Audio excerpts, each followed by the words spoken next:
Welcome to the webinar on digital transformation of supply chains, post-COVID security and resilience, jointly organized by TAPA and Ademco Security Group. Let me introduce the speakers we have with us today.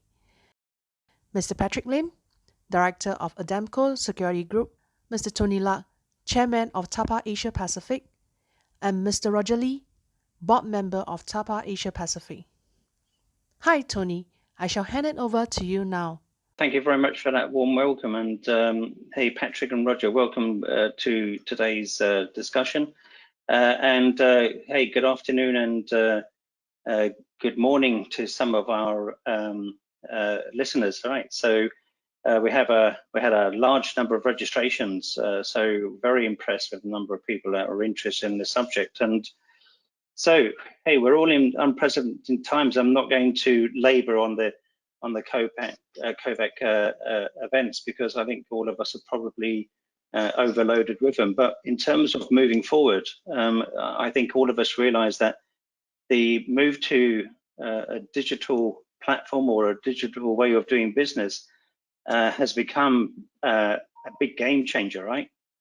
And look, in terms of digitalization, it's something that's very close to my heart. And look, you know, during my discussions with Patrick, something that's close to his heart, and certainly with Roger Lee. You know, Roger's on our board of TAPA, but he's also a director for Singapore Institute of Material Management.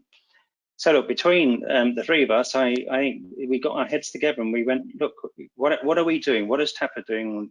And what should we be talking about to our members going forward in terms of digital transformation? So if you look at TAPA standards, you know, we have a lot of requirements in there that require some input, and that input can be in a written format or it can be in a digital format. So what can we do with those? So I'm going to pass over to Patrick in a moment. And look, as Patrick's presenting, I'm going to ask him a couple of questions. But what I would like you all to do is to put questions into the chat that we can, you know, keep this highly interesting and keep that narrative going. And later on, we will then go over to Roger, and Roger will talk about control towers, right? And that's one of my favorites as well. I've actually set up 4 control towers across the globe. All right, so let's pass over to Patrick. And Patrick, thanks for taking the time out. And if you don't mind, just giving a quick introduction of yourself, and away we go. Thank you, Tony. Thank you, TAPA, for having me here. I hope everybody can hear me. Why don't we just jump in straight into the slide? I have a short introduction of myself. Again, thank you everyone for coming. I'm Patrick. I've been 20 years in the security industry. The last 10 years I've been in management and technology. Right now, what I do is that I cover technology, strategic development, and benchmark customers. Benchmark customers means that I go around with to talk to customers that are the leaders within their verticals or within their industry to understand the problem that they have and what type of solution or technology that can be used to tackle those challenges. So some of these challenges are current, some of these challenges are more addressed towards the future. So today I'm going to share with you what I understood from customers in past, current, and some of the challenges that we are facing right now and things that we are looking forward to as far as technology. I've also tried to cater this a little bit more to supply chain. Because you guys are from the supply chain, you guys are the experts in it. I'm only the technology person that is telling you what is likely to happen. So current situation we're in, we know that some of the stuff that is happening right now, experts have predicted it for a very long time. We know that globalization is happening and is probably likely to continue. Climate change has impacted a lot of us, including those of you guys in the supply chain business. Rapid urbanization, making cities larger and bigger, more traffic, more people moving into city and urbanized area. Digitalization has been talked about for, I think, since the year 2000. But digitalization is actually a very broad topic. And today we will see that it covers way beyond just scanning your documents and making them into digital copies, And pandemics, the last one, this is what we are facing today. Experts have talked about it for a very long time. We just didn't have to go through it at a global level. Now we are seeing it at a global level, and experts are saying that it would not be the last one. So a lot of stuff that we have to do right now, probably using technology and stuff, would have to change, and we wouldn't be addressing a pandemic for the first time and wouldn't be for the last time. So a lot of the stuff that we're talking about will be talking about that. So what are some of the stuff that the security industry challenges that we face by business in the security aspect before COVID-19? We are talking about cost efficiency, pressure. We are talking about technology adoption, and we are talking about challenges with talent management. So add that into the COVID-19 effect. Now we are seeing even higher cost efficiency pressure. We have customers that's coming to us and asking us that how can we look at the current budget, which is obviously reduced, and how can we continue operation? How can we continue to meet some of the targets they are set out to achieve the same stuff with a lowered budget? Everybody is talking about asset light, being highly mobile, and having a resilient structure, which is the problem we're facing right now. Everybody wants to be mobile, be able to work from home, the structure to be as light as possible so they don't have to go through restructuring all the time. So there's a higher pressure right now to even to adopt technology for the sake of efficiency.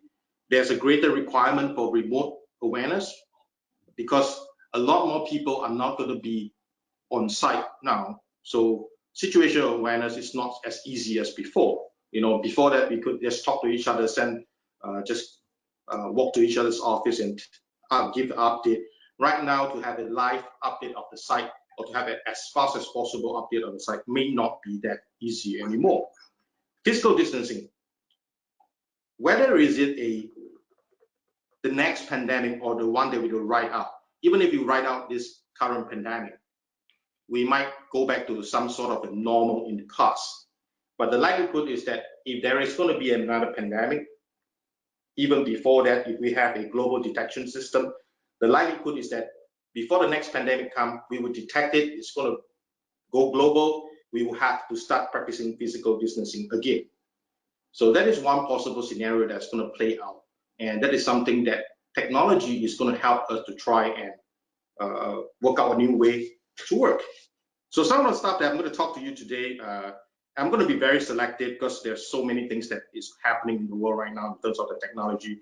Some of the stuff includes 5G, IoT, computer vision, artificial intelligence, blockchain, cloud computing, and robots and drones. Next. These are the stuff that we've been looking at for quite some time, and I think that what we see right now, talking to customers and talking to experts in the industry, we're starting to see that all this technology is going to come into play in the next 2-3 years. We were expecting them sort of like in the 5-year time frame, but with COVID-19 coming in, we are suddenly seeing that a lot of people trying to digitize as fast as possible. And one of the fundamental things that is going to happen, is really being rolled out in many parts of the world, is 5G and IoT. And this forms a very important framework in the future for us, because data is going to be a lot more in the future when we're going to work with IoT and AI stuff. We're going to need a lot more of data flowing back into the backbone, into the database. And then what we will have is that one of the biggest impact is going to be on land transit security. To you guys are tracking. So what we see is that we are seeing better accuracy, speed, more comprehensive stuff, even to the aspect of autonomous vehicle. I think that a lot of you guys have seen before autonomous vehicle and have heard about it, and I think that there is a lot of testing ongoing right now, and I can only see that it will happen well within the next 5 years time frame, and some sort of semi-autonomous trucking ability that will be on the road. Hey Patrick, sorry, we have a question from the floor. What is IoT in full? Oh, sorry. And can you explain IoT, about it? You see, I suffer from tunnel vision. I assume everybody understands what I say. Thank you for asking. IoT is Internet of Things. Basically, in the past, when we were to implement anything, for example, if you go have to track a truck, we want to have video, we want to have voice, and we want to have tracking, all sorts of tracking telemetry involved. We would have to have some sort of a mini computer in there. So it's quite an elaborate setup, and it is quite expensive. So IoT basically does that. All of this component would now connect into the internet or into the network, into the cloud, independently. So you have mini computers all over the place, and they will be transmitting data into the cloud for us to collect and harvest from there. So IoT meaning Internet of Things, basically anything that can connect to the internet directly is called Internet of Things. So you have ID cameras, log set, GPS system, intercoms, vehicle telemetry, every single thing that connect directly into the internet is Internet of Things, including your fridge and your TV. Right, thanks a lot, Patrick. Sorry, Samantha. Patrick, just a quick question. So on the back end, on the actual fleet management systems, do you see that they're going to be integrated nowadays? Because previously there's sort of been two separate platforms, one for fleet management and then one for the security aspects. Yes, this is exactly going to address that issue, because in the past, the fleet management system normally has to deal with just the location of the fleet and also possibly the condition of the vehicle and how effective is the route. That is one aspect of it. So the security aspect is often just left onto the truck itself. So whatever video recorded, whatever voice recorded is normally not streamed back to a command center. So that is the norm right now. So with 5G and with IoT, you would have a more comprehensive situation whereby you will have visual, you have audio, and you will have location, you have status of the vehicle. You might even have status of the goods, depending on the IoT technology development and how the price goes down and things like that. And so you would have a way more comprehensive and more information about where your truck is going from one point to the other point, even from sea to land to air, and then finally to the facility itself. And also multi-factor unlocking. So right now, a lot of time it is actually a pre-rights unlocking. What would happen is that you can have multi-party. The shipping party and the receiving party plus the security party would have to authenticate to unlock a particular truck. Okay, I'm going to focus a little bit more on facility security, because that is where most of our discussion is really on. And for the future, we already know that for a lot of facility, whether is it in the supply chain or outside, we are talking about unified security platform. We know all about the good things of unified platform, and we have basically a unified platform. We have many different things, like what Tony said just now.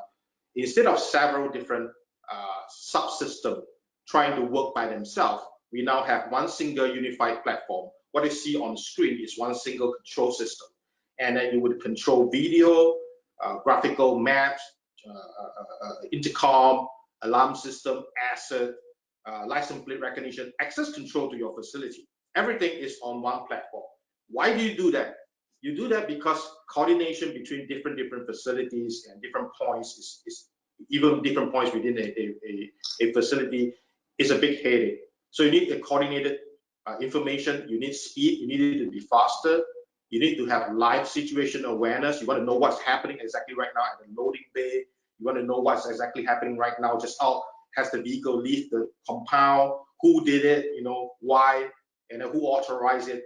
And then you want a certain amount of automation. The gate has to open by itself. I don't want a guard to go there and open the gate, because that defeats the purpose. You need to have scalability so that when I have 10 facilities or when I have 20 facilities, I'm not burdened by the fact that I'm investing in one and buy 10, 20 different ones and try to do some sort of a workaround again.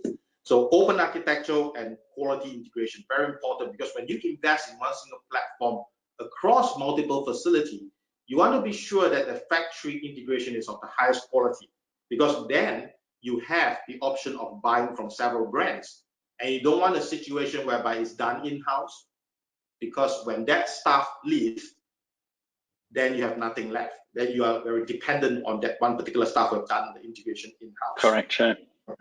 So Patrick, just on that note, the traditional PSEM systems, so physical security information management systems. So is this a step forward, or is this a parallel system? Where does the PSEM sit within this now? It is a parallel system. Some people are on the school. There's two schools of thought.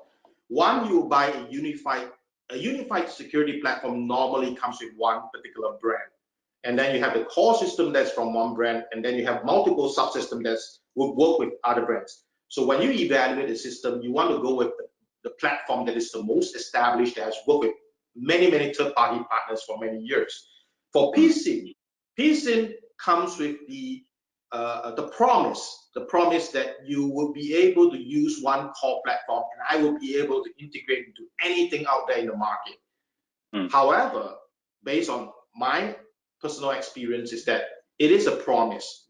So unless, no matter how open a platform is, you need the manufacturer of two different subsystems, or one main system and one subsystem, to work with each other. They have to have some sort of contract or partnership to work with each other. If you try to do a one-sided integration, it is often not very ideal. So I would normally go with a unified platform rather than PSEM, but some people, because of the unique situation they are in, maybe they have a lot of subsystems that the manufacturer has discontinued, they may want to go with a PSEM system. Right, got it. Okay. Hi Patrick, sorry to interrupt. We have another question from William on the ground. Sure. Yeah. So the question, are the IoT, 5Gs, and other technology working together as a whole? With what is going on with China and the rest of the world, will there be a scenario that hardware or technology, which is more China-centric, will not be allowed to link up with or to be incorporated into other non-China linked technology or hardware? Oh, difficult question.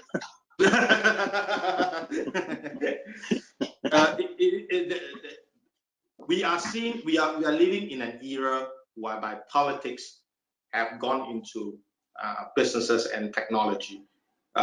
So that question has to do with more of politics than anything else. But from a technology point of view, there are many cases whereby equipment that has been made, or brands that have come from China, and you can't avoid them, because a lot of things are being made in China right now, and they have a lot of companies that's making a lot of good products out there.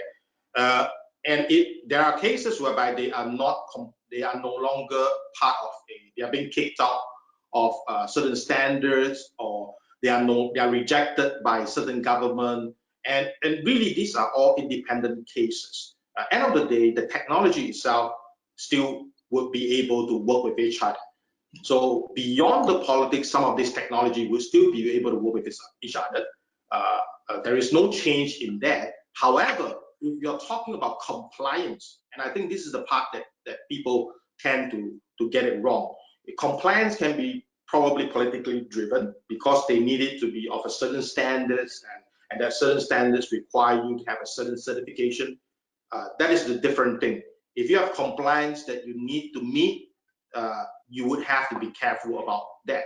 But if you're just talking about functionality and technology wise, I don't see too much of a problem, or not much of a different problem that we already face right now. That you have to find a good manufacturer that has a proper SDK, proper APIs, and they are established to be able to work with them and work with third-party different systems. So would you suggest, Patrick, that should be part of the risk assessment before you go on a project? You start looking at all of that. Yeah. Okay. Yes. If you have compliance, you need to be careful, because it is compliance. Yeah. Could be expensive. Okay. Thanks. Yes, could be. So Some of them, but I want to be selective about the unified security platform that we talk about. I want to talk about the technology part, the core technology part that has major changes that is going to affect us, especially the supply chain market currently and in the next few years. And these are the few core stuff that we're going to talk about: contactless access, cloud, artificial intelligence, and robotics. Next, I'll go to contactless access first. I think right now we are in a situation that we are starting to see the need for a contactless access, and we know access control is used for what is normally most of the time is used to open doors, open gates, and stuff like that. A lot of the automation goes behind it, but normally you don't really care about the front end. What reader do you use? What kind of access system do you use?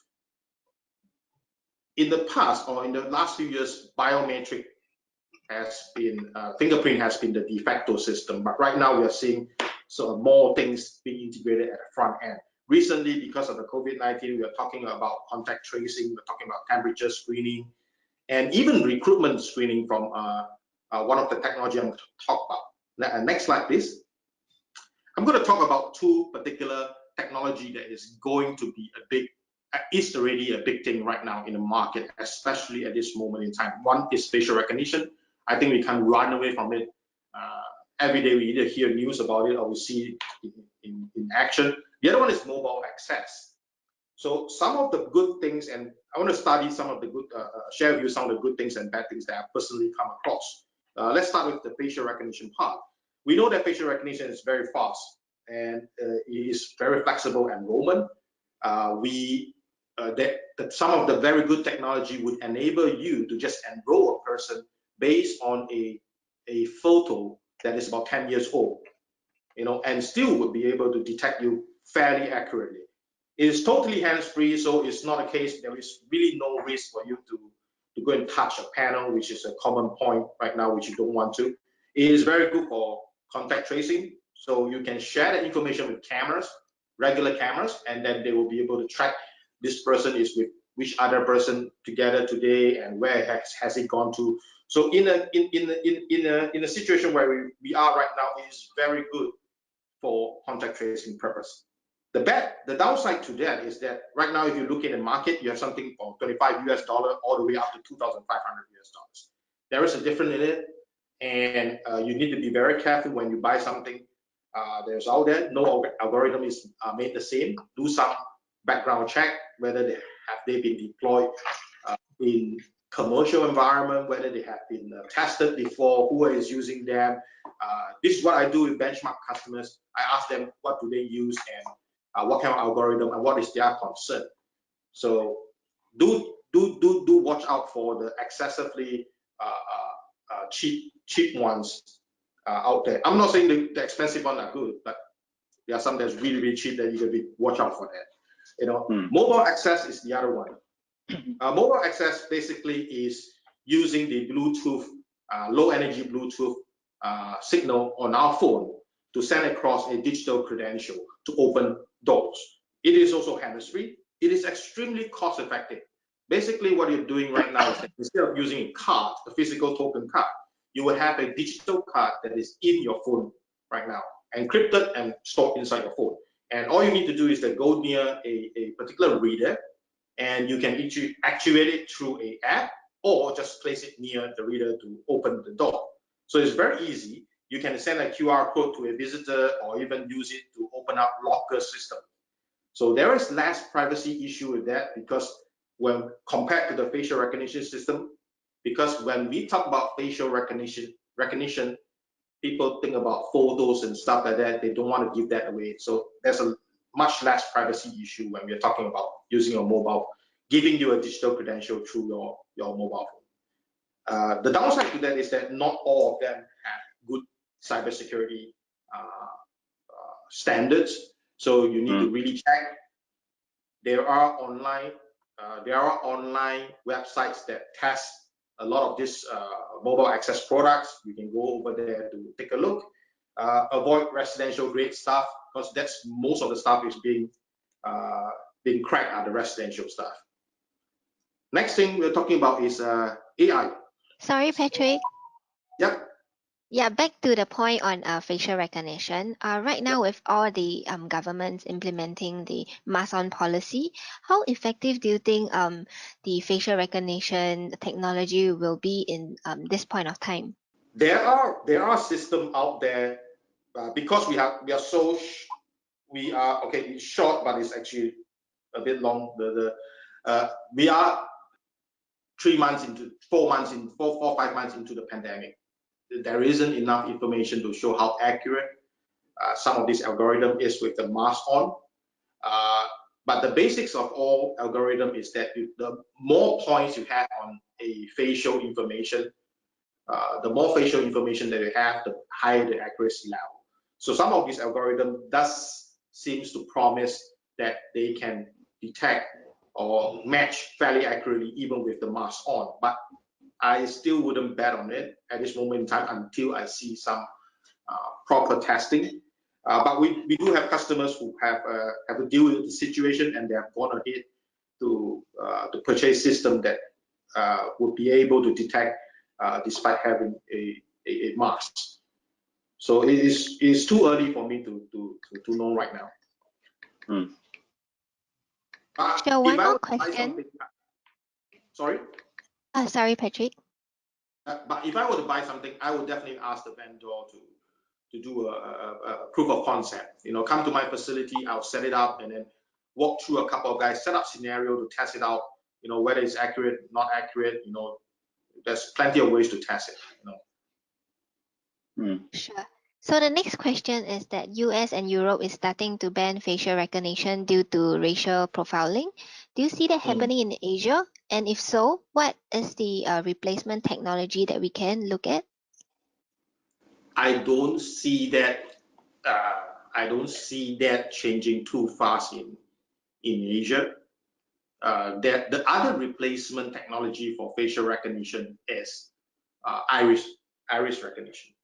Iris recognition's price is getting lower and lower.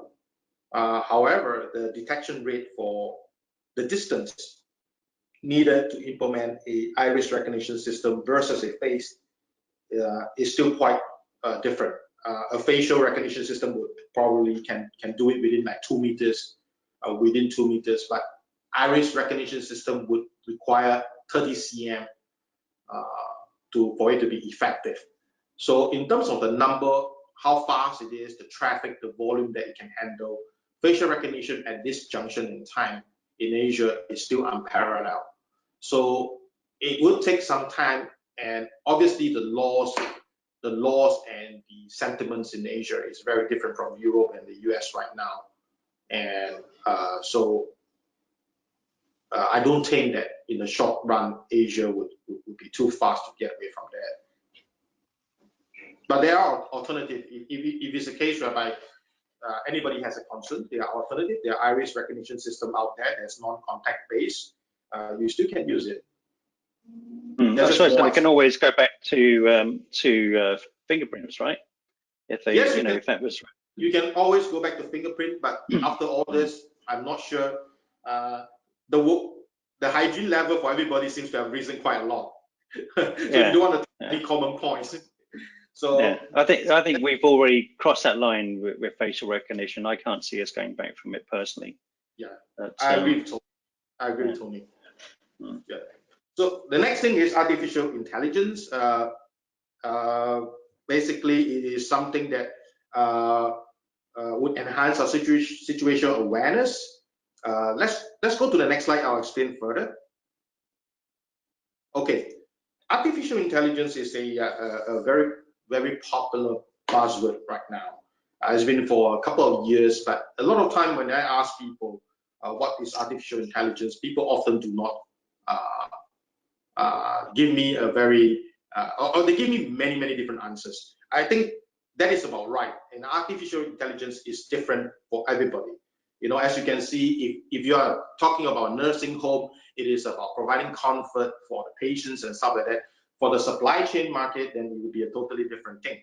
So for security, it will be again a totally different thing. So basically, AI has two large related components. One, it deals with a lot of data.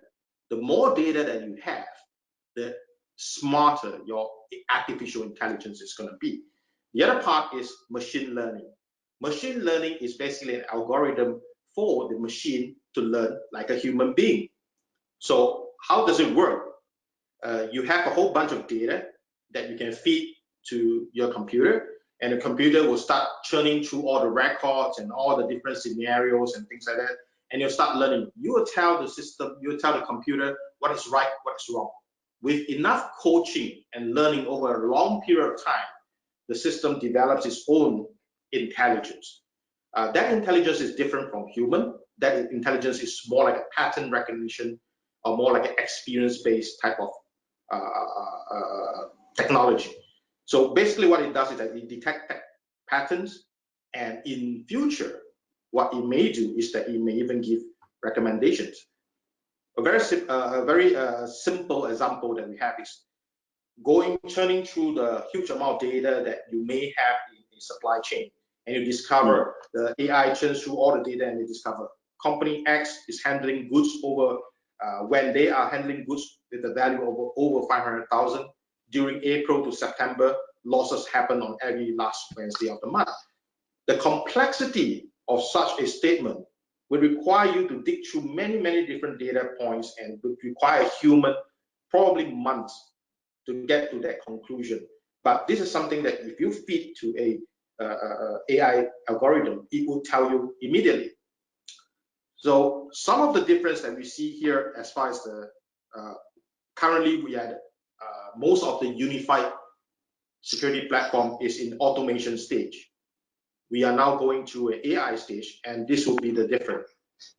In the automation stage, you probably have access based on prior approvals, whereas in the AI stage, you will see a lot more different things, especially past records. You know, where have the person gone to?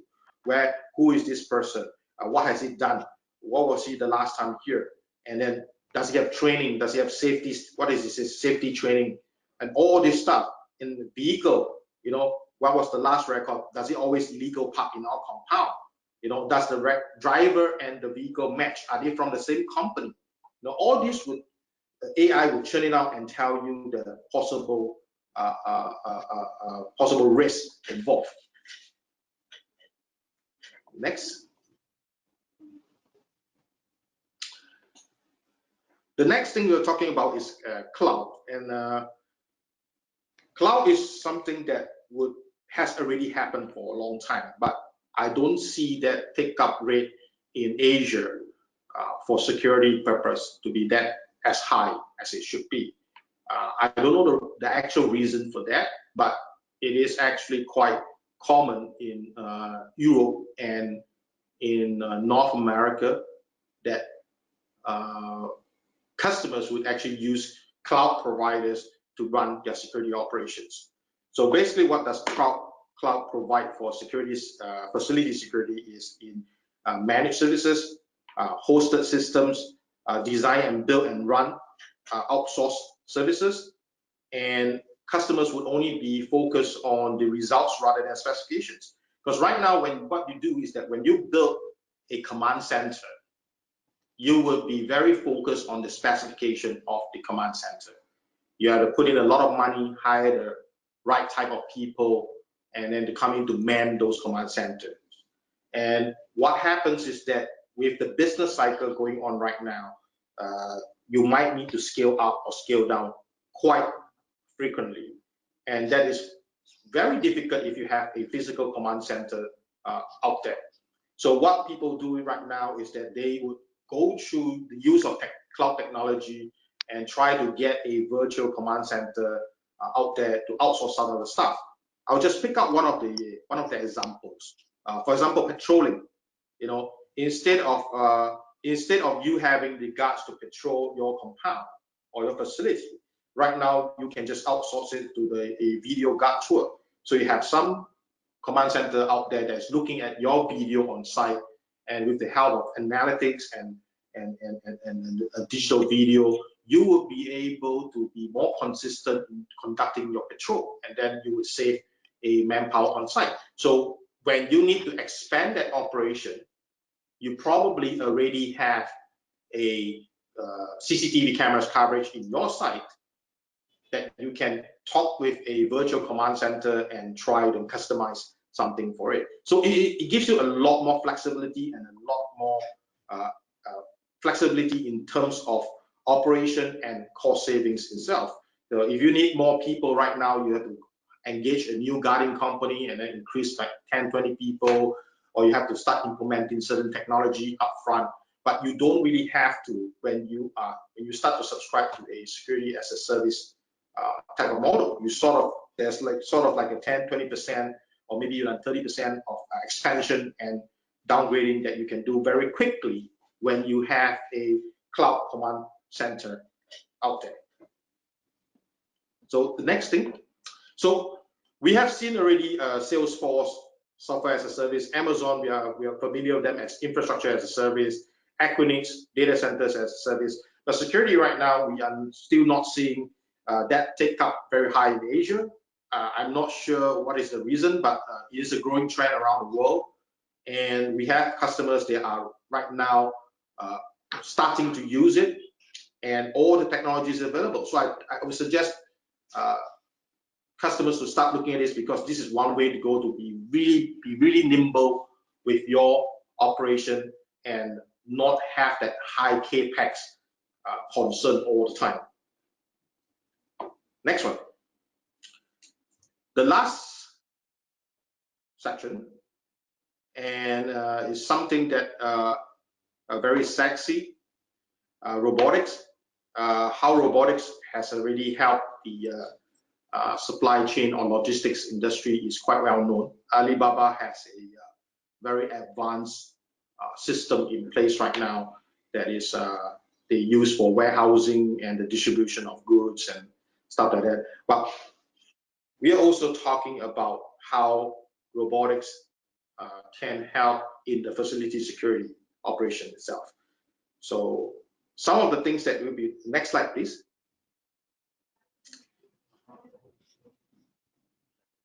My special focus is that I hope that people listening would actually look at drones, or what is more correctly called autonomous aerial vehicle.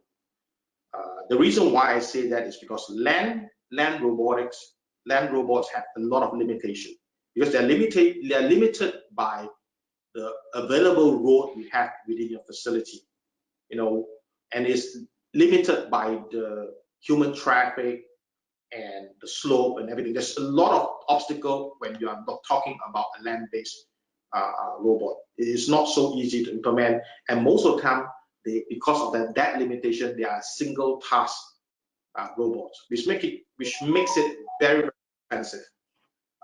So what I want to ask people to look at, start to study autonomous drones right now, because they are not restricted by roads.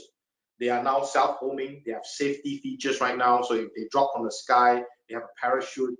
They have charging nests right now, so they go back by themselves to charge if they want to. And very important aspect right now is already being used in warehouse for stock taking. I've seen a case study in Europe whereby they seem to be quite successful at doing that for warehouse stock taking. And then we see recently in some of the countries that they have been using drone for security patrol, even out in the streets. And in Europe, we also see another case whereby they are used as a first responder, flying in AED and stuff like that.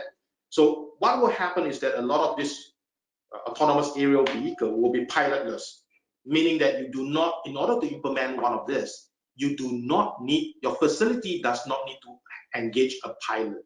You'll be fully autonomous, and you'll be able to navigate indoors and on city streets. And very important, you will be able to do multitasking. So you will have a very strange scenario whereby your drone is going to do stock taking in the daytime, and then at night it becomes a security guard patrolling your facility. They can't run away from that. So that is the interesting development that I see as far as drone is concerned. So, okay, that is what I want to share today with everybody. I hope that you guys can benefit from what I've acquired from my customers across the industry and experts that I talk to in my course of duty. It's a very short session. So if you need to reach out to me or reach out, you can. There's some of the contact methods that you can, and I'll be glad to answer you questions.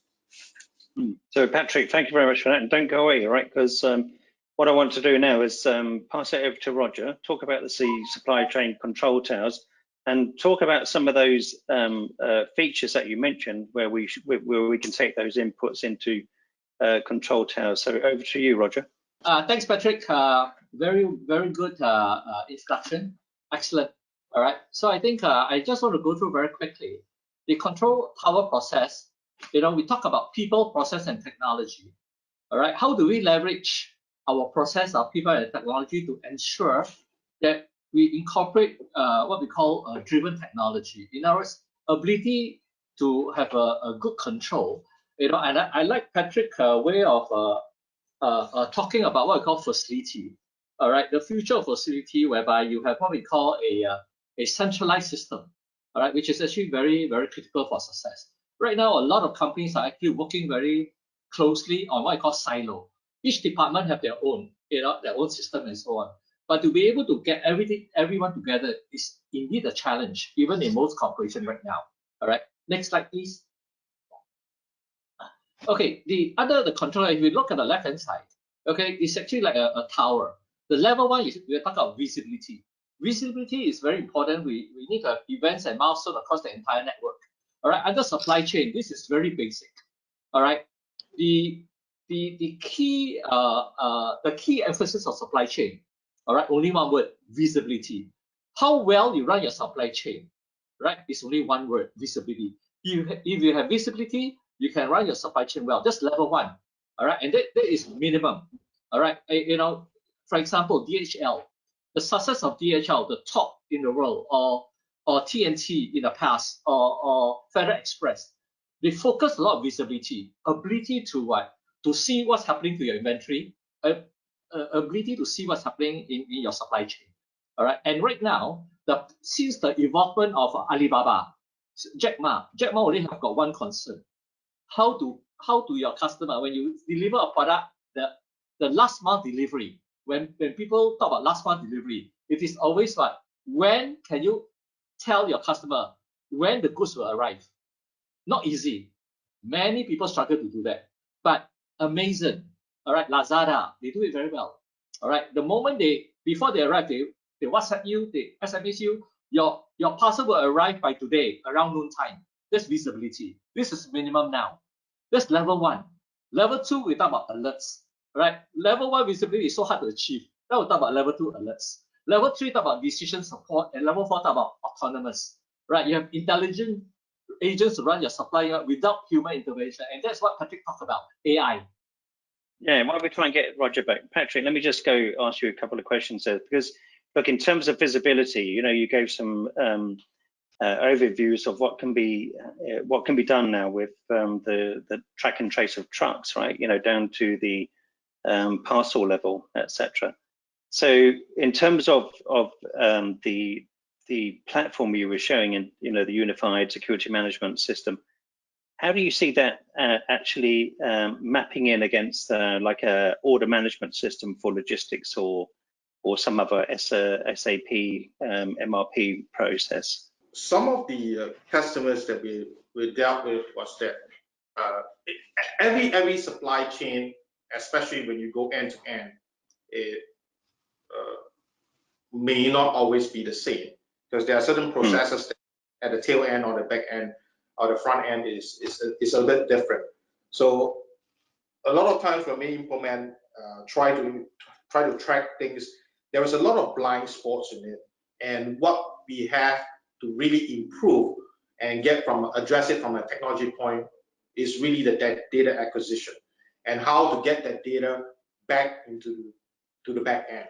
Because right now there is a front end gap, and then there are just some data that we cannot get.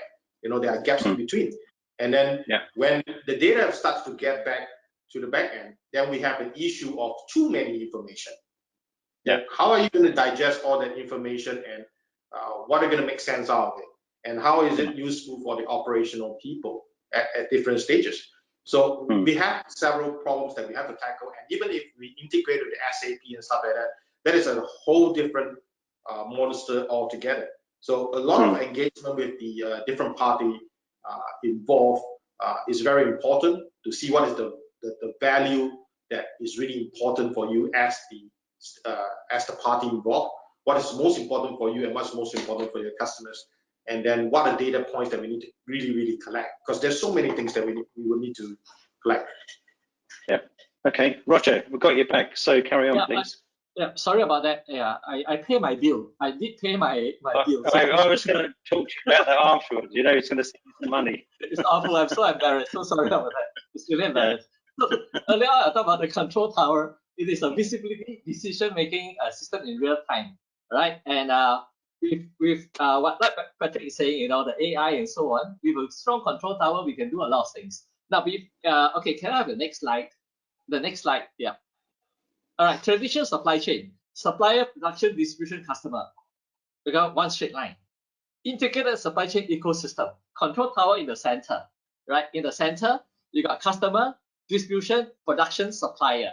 Everything all go down it, right? This is the ecosystem. The most powerful company that developed an ecosystem, guess which company? Apple Computer. Apple is the first company, all right, that is able to develop ecosystem, and the ecosystem building bigger and bigger. The next Asian company that can build an ecosystem, I have analyzed, all right, and I share a lot with my students and so on, is actually a local company from Malaysia called Grab. Grab is fantastic. They have built an ecosystem. So in other words, the challenge for all security managers here. But before that, can I have a poll to see how many participants here are TAPA members? I need to know how many are TAPA members. All right, can we have a quick poll? How many are TAPA members? All right, can y'all raise up? How many are TAPA members here? I need to know. All right. All right, do a quick one. How many are TAPA members? All right. Okay, 41%. Okay, great. Fantastic. Okay. All right. Oh, fantastic. So, we got Roger, that's a 59% opportunity, yeah? Yeah. Wait. The most important opportunity is Ademco. Patrick had to become a member soon. Yeah. Okay. All right. So every TAPA member, half of the participants here have, you know, the challenge for TAPA member is actually on the supply chain control tower, ability to integrate now, the building an ecosystem. Why I say Grab in Singapore and Malaysia, in ASEAN, because Grab has evolved from a transport company like taxi to go into finance, to go into very, very big way, you know. And I guess Patrick company Ademco is doing the same, right? They have gone to all verticals right now, you know.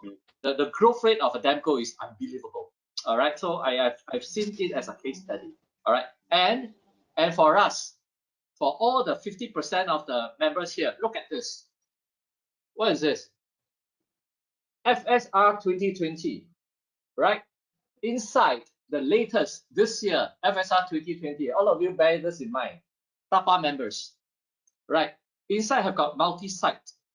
The multi-site, if you've got 200 sites or 50 sites, you need to have an equivalent control tower, all right, which I will share very quickly later. So we have to understand the technology which Patrick talks about. If you don't understand control tower technology, you don't understand what Patrick is talking about, then you'll be in trouble. You will not get your FSR 2020. All right, let me repeat. It's the future, isn't it? I mean, that's the way. If I can just, because if I can just quickly say to you, look, you know, especially for everyone that's not a TAPA member, what Roger is saying is that there's an opportunity, right, to bring all of your management systems together. And then if you look at the data points that Patrick has spoken about, where you can take all of his information, you can take it up to a control tower, as Roger is saying, that gives you a very, very powerful opportunity to do what I would call proper centralization. Would you agree with that, Roger and Patrick? Yeah, but in the standards, FSR 2020, all right, it's not called control tower. It's called central function. We have a name called CF, central function, right? They use but it's the same thing. All right, this is what we call a typical control tower, and the source of this is from DHL. DHL is one of the very, very advanced company that uses control tower technology to the fullest, right? End-to-end visibility. Look at the customer end-to-end visibility. The ability to tell people what is happening to the supply chain, right? What's happening is very key. And of course, the inbound production distribution. They can tell you exactly what's happening through the control tower delivery. But it is under the case study, resilient supply chain, DHL case study. All right. This is come to the TAPA one. This is the TAPA one which I talked about. If you look at the TAPA, you can go to download the TAPA website 8.1.1. There's a central function to manage security management system for all sites. Right. This is what Patrick is talking about. This is a central function with all the sites, level A, B, and C. All right. So TAPA members, please take note on this. Right. Those who are not TAPA member, join TAPA member, then you realize what is this. 8.1.5, the central tower shall carry audit to various sites, right, to provide the confidence. So you've got 200 sites. The central the central function is like a control tower function will become like an independent audit body to monitor all the sites. And 8.1.6, the central tower shall have the authority to grant sites to comply to TAPA security standards. All right. So understanding, all right, as what I took notes just now. I printed out a copy of what Patrick is talking about. All right, I printed out a copy. It says that the control tower system, you can see for all your trucks. Patrick says that you can have a panic button. The panic button, you press your truck, control tower will know exactly which particular truck. All right. And in future with 5G, all the video recording inside the truck will be seen by control tower. No need to save into a hard disk anymore. All right. And at the same time, video surveillance, control button. All right. License plate recognition. All right. But we talk about license plate recognition. So we can keep profile of license plate recognition. Very important, because the auditor will go in and check the site. And can you show me for the past 2 years license plate recognition? If you don't have a system, right, you can't do it. You cannot pass the requirement, right? So, however, what Patrick is saying is you do not need to have your own. You can do what I call SAS, security as a service. All right, you can have people like Patrick, company and so on. There are many around that you can develop and work together as a strategic alliance. Because like what Patrick has said, if you develop your own system, it's very expensive to maintain your system. Why? Because the technology is changing. It's impossible for you to change on your own. Very hard. All right. That's it. Okay. I finished mine. I think we spend more time on Q&A. All right. Thank you so much. Look, thank you, Roger. Excellent. So let's get straight into this. So look, I just want to go back to some of the things you said, Roger. Okay. So when you were saying when the driver presses the panic button, okay, based on the concept that Patrick's spoken about, it's not just a panic button alarm he gets. He also gets that IoT information of what actually is on that truck, right? Because so for instance, if he gets a panic button alert and that truck's got that's full of laptop computers, you know the probability of that panic button or the risk of that panic button being a real event or a high profile event. You have that information to your hands now, right? We never used to have that before. So when you think of it, the power of that centralization, the power of being able to take all of that product information, I mean, you would have that down to the serial number level. So even if that truck got hijacked, you could give those serial numbers to law enforcement agencies immediately, for instance. So that's one good point that I see coming out of it.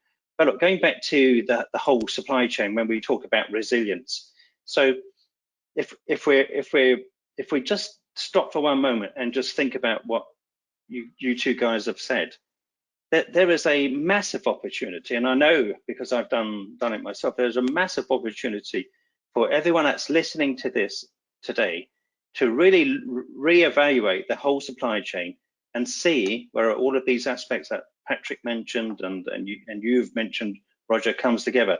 Now look, when you think of it, if you've never done that before, that's a big task, right? So what advice would you give to them in terms of where do you start? How do you start this project? And then who do you get involved in? Who are the stakeholders? Let's go to Patrick first. Well, it is going to be a difficult task for anyone that's trying to embark on trying to tackle the digitalization and bring it to the next level, whether most likely to have a unified system that would have oversight and visibility to everything. So I guess this is important, is to look at the entire process, and that is what we always tell our customers. Go through the entire process and where are the value points that which part is the part that you're lacking, and which are the parts that is most important and bring a lot more value to you, your business, and your customers. Because it must have a business case, because that is the most important thing. Nothing will work and nothing would have the drive and the support from management if there is no business case. So you have to start looking at the entire business, and from the business case onward, what is important to your business? How are you going to be competitive into the market, and what will provide value to your customers? We know that there is a lot of gap, then try to close that gap. And how can we do it? Will we be able to adopt a common platform out there in the market that provides us with all the data input? Are there technology out there that we can try to do our part? And then is there alliance out there that we can work with and things like that? So there are many things that we can look at. But I always see that it comes from the business case. You got to have a strong business case. How I can enhance my company's competitiveness in the market? How can my part help the company acquire more business in the market? So that is always where we try to start from. Right. And Roger, your thoughts? I think I agree with Patrick. Everything we start off with business case, all right. But however, I think we can look at another frontier apart from the business case. We can look at existing. Every site is different. Every company is different, because most of the members here have got TAPA site, and looking at, because we have a lot of top-notch security managers that is watching this webinar. These security managers, they are very, very smart people. Now they will know in their operation which is the weakest link. Now the weakest link will be maybe, for example, it may be the truck being hijacked, along the way and so on, or the warehouse pilferage or whatever, So the truck problem. So analyze it with the customer, because under TAPA standard we have to report any compromise, within 24 hours to the customer, right? So we talk to the customer, business case like what, Patrick? With the customer, we think of a system, a control tower system to monitor all the trucks with the customer blessing, all right? And do a small project and make it work. And then that would mean incremental. We cannot, like what Patrick said, you cannot do all at one time. Visibility is impossible to achieve. Do one small project first, all right? And work with the customer, all right? And then this is the problem. This is the gap. Solve this gap. And then all the people in the organization will feel that, wow, it's working already. Then you go on to another one, But if you do one big one, the amount of resources, money, and so on will be very hard. Internally, look at the gap. Internally, look at working with the customer and solve and provide solution, but in a high level, not micro level, in a high level. And this high level will impress the customer, so that in future, when the customer will shift to another supplier, they will think 2 times or 3 times and say that I better stay with this guy. This guy is fantastic. Value given to customer level. Yeah, that's from me. Okay. So look, is there a lesson for security managers and anyone managing risk management in the supply chain?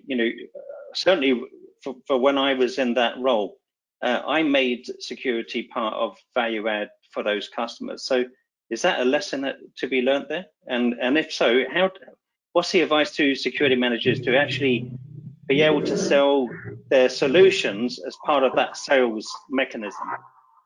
What advice would you give to them?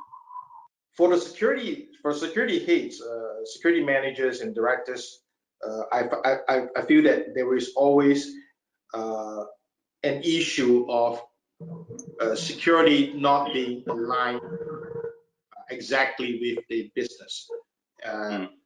If security is positioned as an integral part of the business, I mean, I need security to be part of the business, and security brings me business. You know, and in supply chain, it cannot be more true, because who wants to deal with a guy that has a provider that loses things every day? You know, that doesn't make sense to me, no matter how cheap you are. So end of the day, if I am part, I align myself very closely with the most important core competitiveness of my company, that I support that. You know, everything that I do, my security technology, the security strategy, the operation, everything must be aligned to that. Then I think that you will get a lot more support from the management. And a lot of time it turns into a budget. How much does it cost? Kind of thing. There are many ways to circumvent or to so-called look at budget, you know, but is that the most important part? Because a lot of time that becomes the main topic instead of the business objective. If the business objective is always more important. And if we look at that, then we look at what we need to do first, and then we come out with the budget, and then we say, how can we do all this and still deal with the CAPEX or the OPEX that we have to deal with? Is there a vendor out there that can help us do it? Is there a technology out there that can help us do it? Is there a platform out there that can help us do it? Don't start with the budget. You start with the budget, you're not going to get yourself aligned with the business objective. And the business objective is what gives you support. Because at the end of the day, if you buy the cheapest system, then you're going to be just a cost center. And everybody is going to view you as a cost center, and you're nothing but a cost center.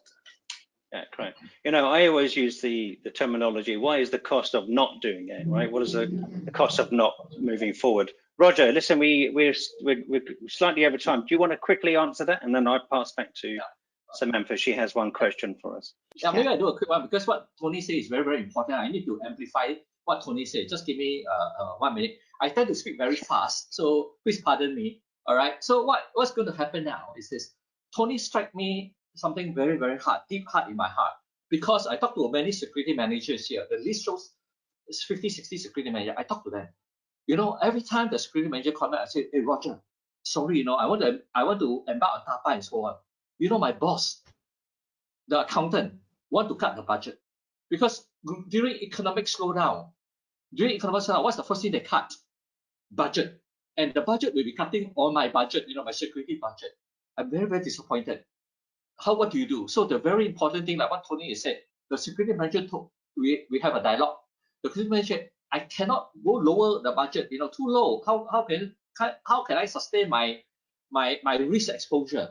Then the only way is to what? For him to present facts and figures and say that, assuming if I take away 5 guards, my risk exposure is this, and then I will lose. The chances of losing, take away 5 guards or take away some technology, I'm going to lose, not necessarily guards, some technology and so on. I take away certain of my budget, I will get exposed myself by 10%.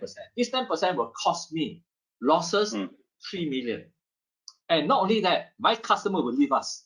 Like what Patrick said, my customer will leave us. All right. It will cost us another 200 million in 10 years' time. This is hard facts. All right. If the management still say that I agree with you, go ahead and cut the budget, so be it. You got no other choice. That's number one.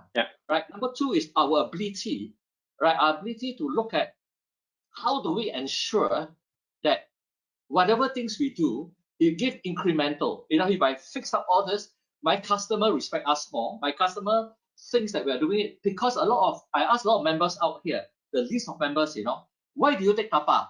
Oh, I tell you why I take TAPA. Because my customer come in with a checklist, audit, and the audit from my customer is all from TAPA, FSR equivalent. So I have to take TAPA. But there are many members out here who say that, Roger, I want to join TAPA. Why? Because when I become TAPA certified, when I go out to the market, people evaluate, you know, buyer evaluate and say that this guy got TAPA A, this guy got nothing. I have a better chance. So there are many, many facets why people join TAPA. But eventually, we hope, being in the TAPA organization, we hope that people join TAPA because it showcases that they raise the competence standard and it become a strong business case, right? Thanks, Tony, for bringing that up. I will close, you know, and leave it to Samantha. Yeah. Okay. Samantha, let's take the last question, and I'll just quickly summarize to the team.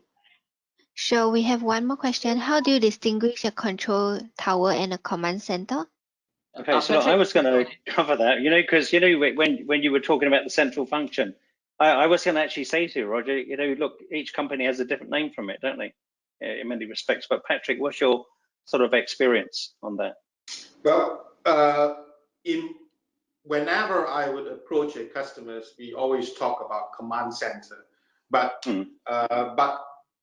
the function is the same, you know. So I guess that the concept of control tower and the command center is pretty much the same thing. Correct. You know, yeah. It's all about visibility. You know, it's all about information, and so that we can act upon it. And then with technology, maybe even more clarity in all the information that we have, faster, more clarity, even advisory on what to do here, direct communication with the authorities involved, this faster dissemination of information, so that we can stop losses, and at the same time be a huge deterrent because of the sheer efficiency of information that we have and the way that we can respond so fast. Okay, good. Roger, any last comments before I sum up? No. Yep. All right. So I just want you to thank both of you. Right, you've been excellent. Look, I actually think an hour's not long enough. I think we could have spoken about this, especially me. I love the subject. Okay, go ahead, Roger. Go on. we need to take one more day. yeah. No, exactly. Right, because you know, look, if you've got an imagination, I would say to everyone that's listening, hey, if you've got imagination, this is unlimited, right? And look, I agree with Roger. Look, having done it myself, I've done it in Hungary, in Europe. I've done it in Singapore. I've done it in Cebu, and I've done one in China. But Roger's right. You know, look, the best thing to do is map out what you have, as Patrick said, map out your process, look at it, and then see what you can, you know, what are the easy wins to get together. Because when you can show the easy wins to your management, it starts to flow. If you go to them with Patrick's slides and Roger's slides, they'll all be going, what? How do we start? You know, oh, that's going to cost a fortune. And then the whole discussion stops. So the best way to do it is approach it in a incremental way, as Roger said. So Patrick, listen, thank you very much. And look, ladies and gentlemen, don't forget to reach out to Patrick. And thank you for Ademco for helping us here. And also Roger Lee from Singapore Institute of Material Management, and also board of TAPA. He's got many hats, Roger has. Thank you very much for your presentation today, and I hope everybody online has enjoyed it, and thank you. Thank you for joining the webinar on digital transformation of supply chains, post-COVID security and resilience. We hope that you have enjoyed the webinar and the Q&A session. If you have any questions and feedback, please feel free to contact TAPA or Ademco Security Group. We look forward to seeing you at the next webinar. Goodbye.